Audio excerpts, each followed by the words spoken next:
Señor mío y Dios mío, creo fielmente que estás aquí, que me ves, que me oyes.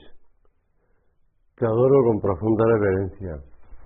Te pido perdón de mis pecados y gracia para hacer con fruto este rato de oración. Madre mía Inmaculada, San José, mi Padre y Señor, Ángel de mi guarda, interceded por mí.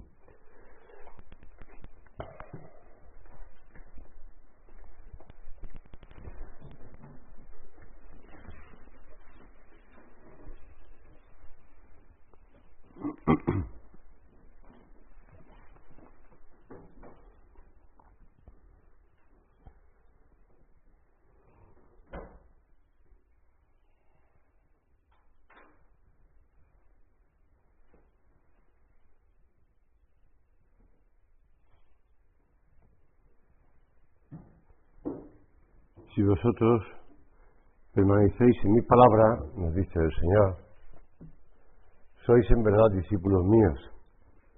Conoceréis la verdad y la verdad os hará libres. En este momento de la semana ya de Pasión, la Iglesia va escogiendo pasajes del Evangelio, no es como en el tiempo ordinario que va siguiendo o a Mateo, o a Marcos, o a Lucas, sino que va cogiendo pasajes escogidos, para la redundancia, para prepararnos, para ayudarnos a vivir estos momentos tan intensamente previos o metidos ya en la Semana Santa. Y aquí San Juan es el que viene a colación explicando esta verdad que el Señor les decía a los judíos.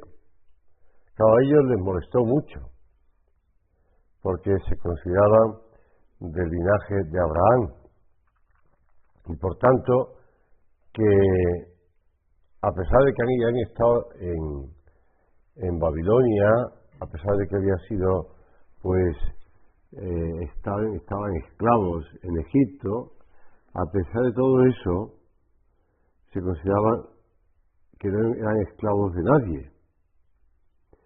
Pero el Señor no está hablando de la esclavitud física, de la privación de libertad material, sino del pecado. En verdad digo, todo el que comete pecado, esclavo es del pecado. El esclavo no se queda en casa para siempre, mientras que el hijo se queda para siempre. Y es bonito porque en la parábola del hijo pródigo, el hijo se marcha de casa. Se marcha de casa. Abandona la casa. Cuando tú le explicas a alguien lo que supone el pecado mortal, que el pecado mortal supone abandonar la casa del Padre, pero les estás materializando lo que ha hecho, pero explica mucho más. Le dice, mira, has en cierta medida abandonado la Iglesia, la comunión con tus hermanos en la Iglesia, y has dejado de lado a la Iglesia. Por esa comunión de los santos en la que todos nos estamos beneficiando unos de otros, lo malo es que tú estás perjudicando por los vasos comunicantes. Entonces, ellos hacen alusión a de que son hijos de Dios, de que Yahvé es su Padre Dios, y Cristo sentencia: si Dios fuese vuestro Padre, me amaríais, pues yo he salido de Dios y he venido aquí. Yo no he salido de mí mismo, sino que Él me ha enviado. Como recuerdas, es una de las acusaciones que le harán a Cristo en el juicio en casa del sumo sacerdote, no ya cuando lleva a los romanos, sino mientras tanto, en la noche anterior, cuando ellos te has hecho hijo de Dios. ¿No quedamos que vosotros os consideráis hijos de Dios? ¿Os consideráis que pertenecéis al linaje de Abraham?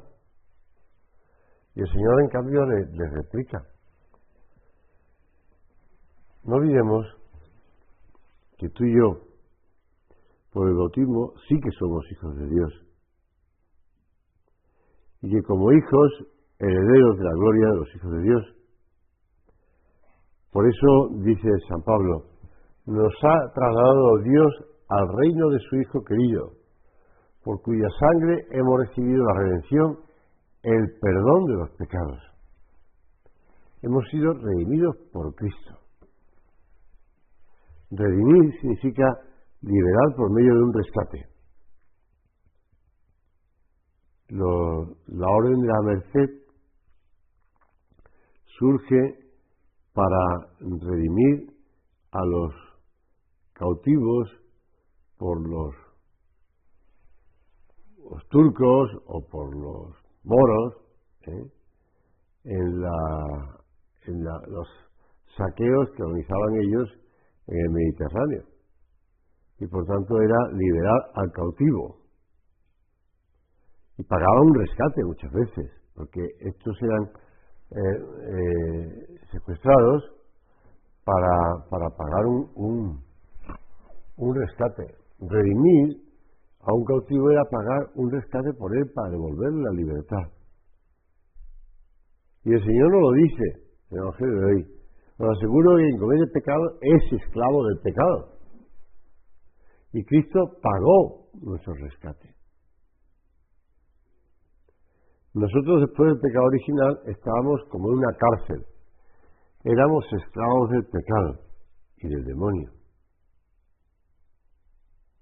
Lo que hizo Cristo no fue un ejemplo de amor por nosotros, simplemente pagó un rescate.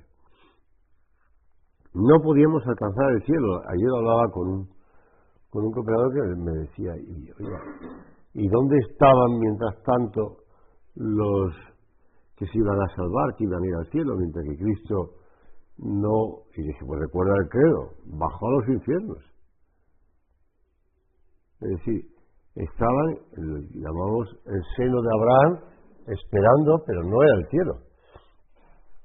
Tampoco era el infierno tal como se entiende. Nosotros, después del pecado original, no podíamos alcanzar el cielo. Jesucristo es esa ofrenda, ese rescate, con su sangre derramada en la cruz. Satisfizo sobreabundantemente la deuda contraída por Adán al cometer el pecado original y la de todos nuestros pecados personales, cometidos por los hombres y mujeres a lo largo de los tiempos, que se deben cometer hasta el fin de los tiempos. Por eso, el himno de la Dote de Bote, San Tomás explica cómo basta una sola sangre de Cristo para salvar al mundo entero. Señor, tú eres nuestro Redentor, y tu obra se llama la redención, la liberación, porque verdaderamente nos has ganado la libertad de los hijos de Dios, y ya San Pablo en la carta a los Gálatas. Nos liberaste del pecado, y así sanaste la raíz de todos los males.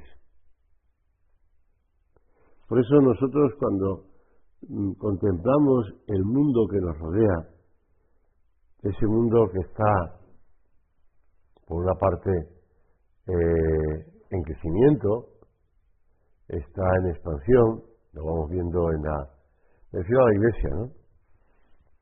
Yo estoy viendo un análisis muy detallado de cómo ha ido evolucionando en los últimos,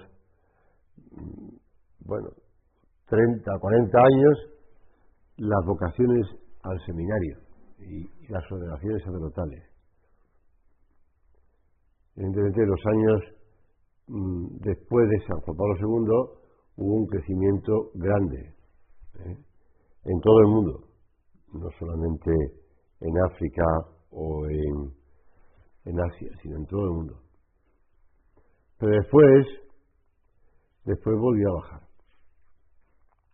bajar y siguen bajando. Pero en cambio en Asia y en África siguen creciendo. siguen creciendo, ya no tanto en América del Sur, pero siguen creciendo en África y en Asia. Si la Iglesia sigue creciendo, sigue expandiéndose, pero también las familias de todos esos sitios van siendo cristianizadas y el Evangelio se va extendiendo, cosa que no ocurre en Occidente. Pero en cada familia cristiana, ayer leía en una revista digital como en una familia de 8 hijos en Polonia habían acogido a un número también grande de hijos y habían duplicado el número de familiares de Ucrania. Bueno, realmente la Iglesia sigue creciendo, aunque en algunos sitios pueda parecer que decrece.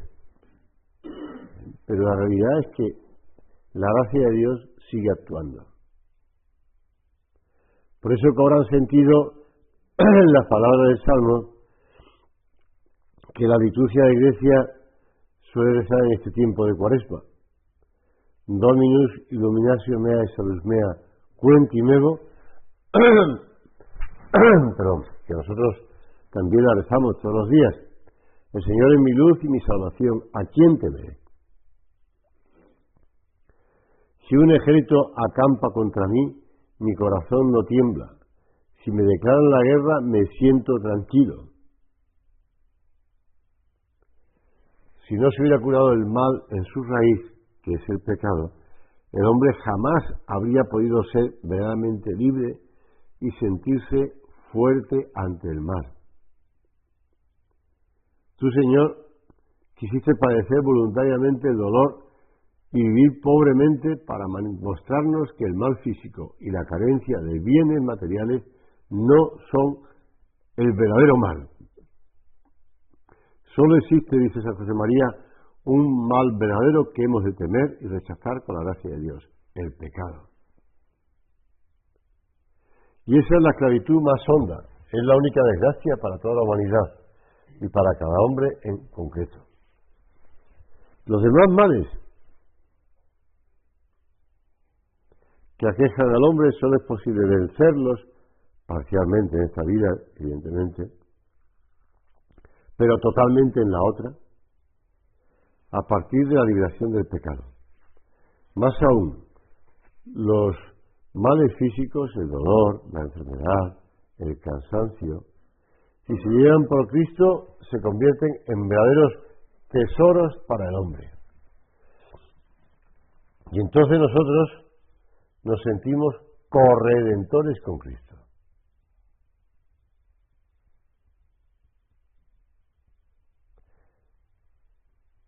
Podemos hablar de revolución copernicana, podemos hablar de revolución newtoniana, podemos hablar de revolución de Einstein, podemos hablar de lo que quieras, de la revolución del hombre a la luna, podemos hablar de todo tipo de cambios en el funcionamiento del mundo.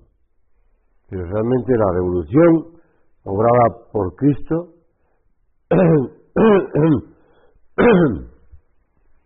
es la real.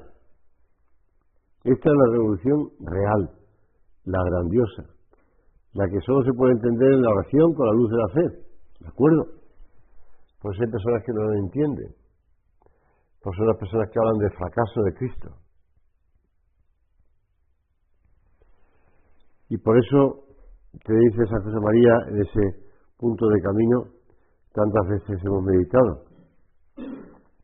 Yo te voy a decir cuáles son los tesoros del hombre en la tierra para que no los desperdicies.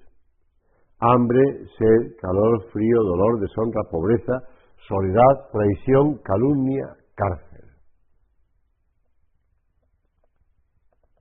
Cuando le explicas a un enfermo, o cuando le explicas a una persona que está pasando por un revés económico, o cuando le ayudas a una persona a entender pues la soledad o la calumnia también, pues se sienten que no es que hayan dejado ya de calumniarle o hayan salido de la pobreza, ¿no? Pero encuentran sentido.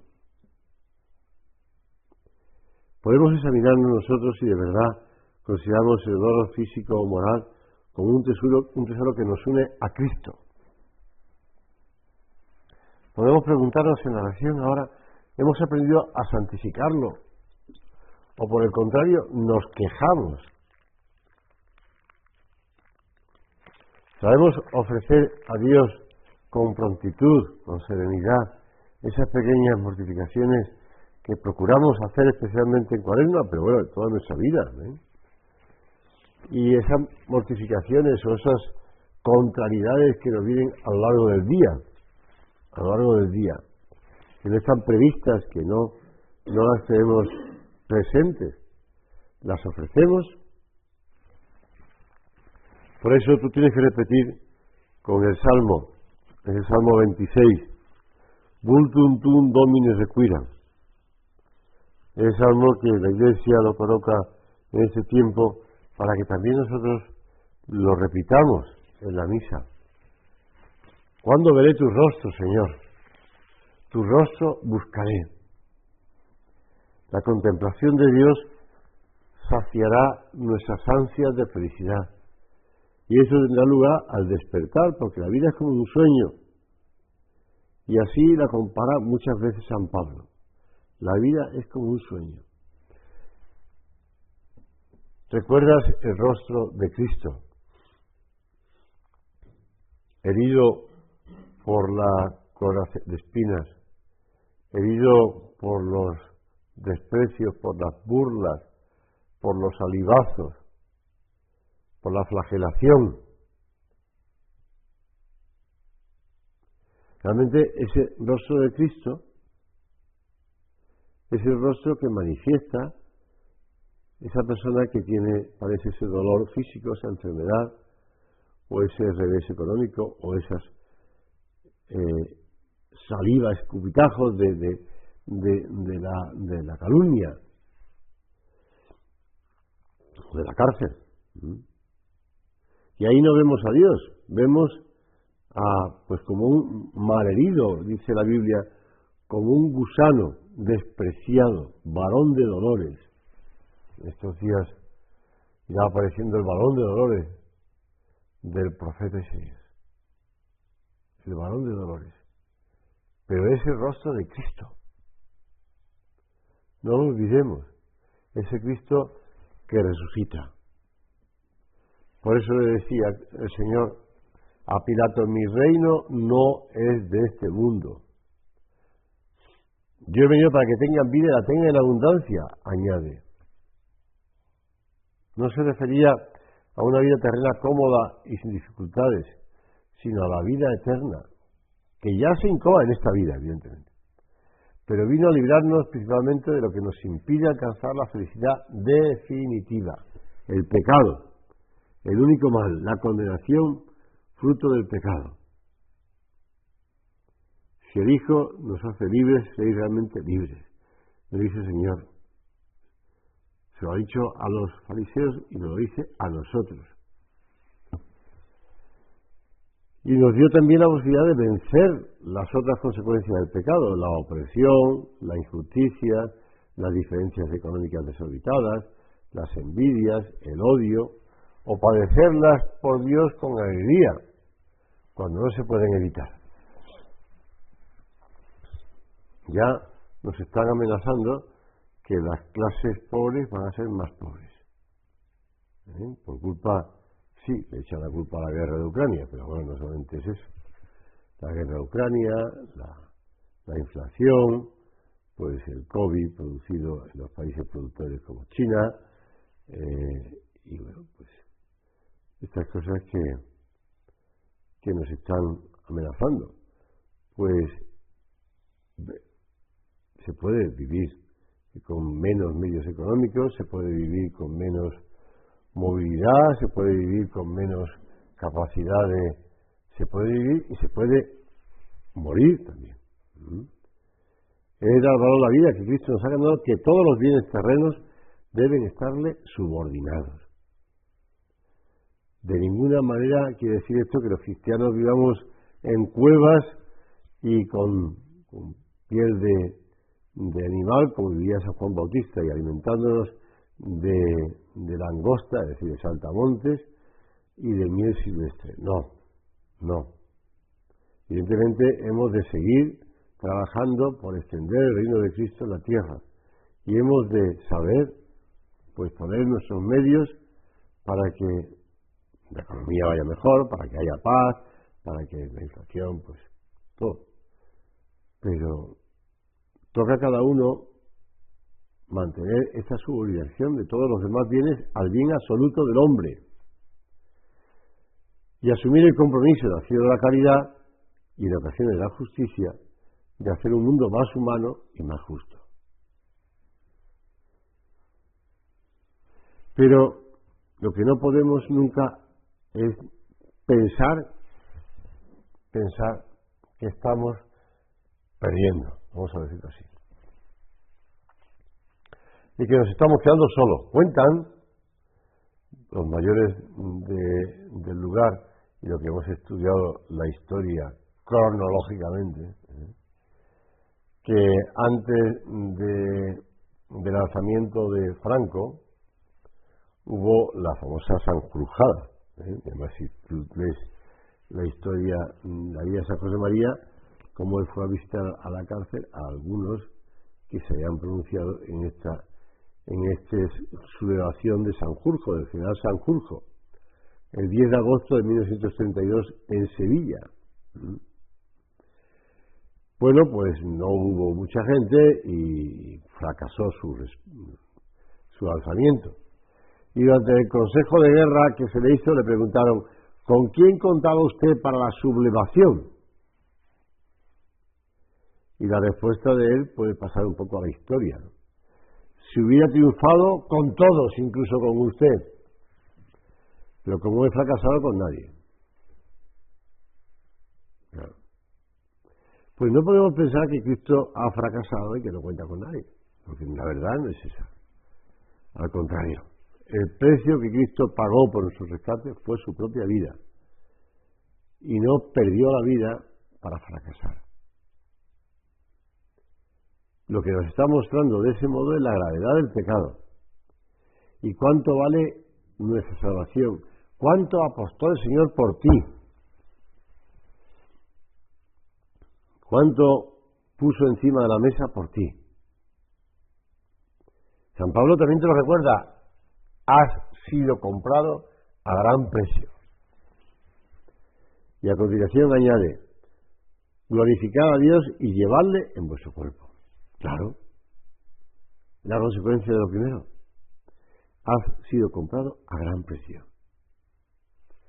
Pero sobre todo también el Señor quiso mostrarnos y demostrarnos su amor, pues nadie tiene mayor amor que el que da la vida por sus amigos. Porque la vida es lo más que puede dar el hombre, y eso hizo Cristo por nosotros. No se conformó con hacerse hombre como nosotros, sino que quiso dar su vida como rescate para salvarnos. Yo recuerdo que estando en Vigo, en el frontal del altar, que era de granito negro, esto es mármol, era de granito negro, pero bueno, tenía un bloque de granito abajo y después arriba un bloque entero de granito negro. Y quisimos darle un poco de calor, porque el granito es frío. Quisimos darle un poco de calor y dábamos unas frases en la piedra de granito. No es fácil, el granito es muy duro. Y después poner el interior de las letras grabadas en oro, pan de oro. ¿Y qué ponemos? Pues me acordé de esas palabras de San Pablo, la carta a los Gálatas 2:20. Me amó y se entregó por mí. ¿Por qué? Pues porque pasamos del genérico, Cristo ha muerto en la cruz por nuestros pecados, nos ha redimido de nuestros pecados, de nosotros, y pasamos al personal, por mí. Para que los niños, cuando fueran allí a misa, y ahí está, la misa del colegio de Montecastero, pues vieran que ese por mí, me amó y se entregó por mí. Y nosotros podemos preguntarnos en esta oración, ¿cómo aprecio yo la vida de la gracia que me consiguió Cristo en el Calvario? ¿Pongo realmente los medios para aumentarla? Los sacramentos, la oración, los buenos deseos y las buenas obras, claro está, porque lleno de deseos no basta. Evito las ocasiones de pecar, manteniendo esa lucha decidida contra la sensualidad, contra la soberbia, contra la pereza.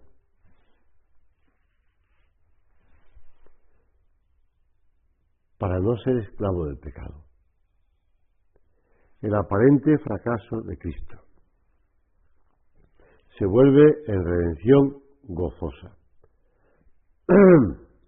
Describe San José María: permitidme narrar un suceso de mi vida personal ocurrido hace ya muchos años. Estoy segurísimo que tú lo has leído. Un día un amigo de buen corazón, pero que no tenía fe, me dijo, mientras señalaba un mapa mundi: mire de norte a sur y de este a oeste. ¿Qué quieres que mire?, le pregunté. Su respuesta fue el fracaso de Cristo.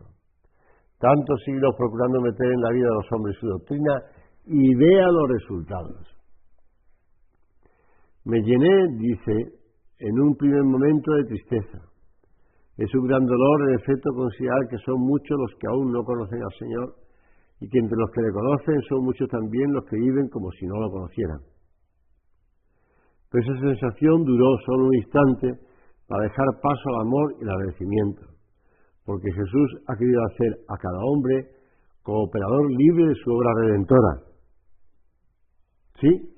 Ayer leía cómo, pues en el logo, en el sello, digamos, de la ciudad de Colonia, famosa por su catedral, la más alta del mundo, pues esas torres de la catedral de Colonia que estaban representadas en el logo de la ciudad de Colonia han desaparecido. Por el contrario, la alcaldesa de Colonia pues ha fomentado pues el crecimiento de 30 y tantas mezquitas, y además con las llamadas de Mujahidín a la oración y bueno, por altavoces que se están, ¿no? En cambio se avergüenzan, por decirlo así, de su pasado y su historia católica. Bueno, no pasa nada. No pasa nada. Cristo sigue trabajando en las almas. No ha fracasado su doctrina, decía San José María, y su vida están fecundando continuamente el mundo. La redención por él realizada es suficiente y sobreabundante. Pero no quiere esclavos, quiere hijos. Y tú y yo estamos recibiendo copiosamente los frutos de aquel amor de Jesús en la cruz. En esa misma historia del mal se va tejiendo la obra de la salvación eterna. Ten esa confianza, ten esa seguridad. Y la Cuaresma es un buen momento para recordar que la redención se sigue haciendo día a día y para detenernos a considerar los momentos en que se hace más potente. Cada vez que aquí, junto al altar, en el altar se celebra el sacrificio de la cruz, por el cual Cristo, nuestra Pascua, se inmoló. Y cada misa tiene ese valor infinito. Como San Agustín podemos decir, aplicándolo a la misa, que no está permitido querer... No, me acabo de perder.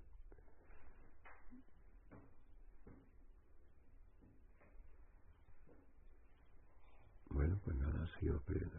Aquí está. No está permitido querer con amor menguado, pues debéis llevar grabado en vuestro corazón a que vosotros murió clavado en la cruz. Dar la vida por los demás. Corredimir con Cristo. Poner encima del altar tu trabajo, tus oraciones, tus sacrificios, tus mortificaciones, tus alegrías, tu apostolado. Ponerlo encima del altar. Que no vale nada, que es pan y vino, pero se convertirán en el cuerpo y la sangre del Señor. Acudimos a la Virgen Santísima, para que ella nos enseñe a vivir nuestra vocación de corredentores con Cristo en medio de nuestra vida ordinaria. Como se lee en un libro de Via Crucis, escrito ya hace años. ¿Qué sentiste, señora, al ver así a tu hijo? Le preguntamos en la intimidad de nuestra oración. Te miro y no encuentro palabras para hablar de tu dolor, pero sí entiendo que al ver a tu hijo que lo necesita, al comprender que tus hijos lo necesitamos, aceptas todo sin vacilar. Es un nuevo hágase en tu vida, un nuevo modo de aceptar la corredención. Gracias, Madre mía, dame esa actitud decidida de entrega, de olvido absoluto de mí mismo. Que frente a las almas, al aprender de ti lo que exige el corredimir, todo me parezca poco. Pero acuérdate de salir a mi encuentro en el camino, porque solo no sabré ir adelante.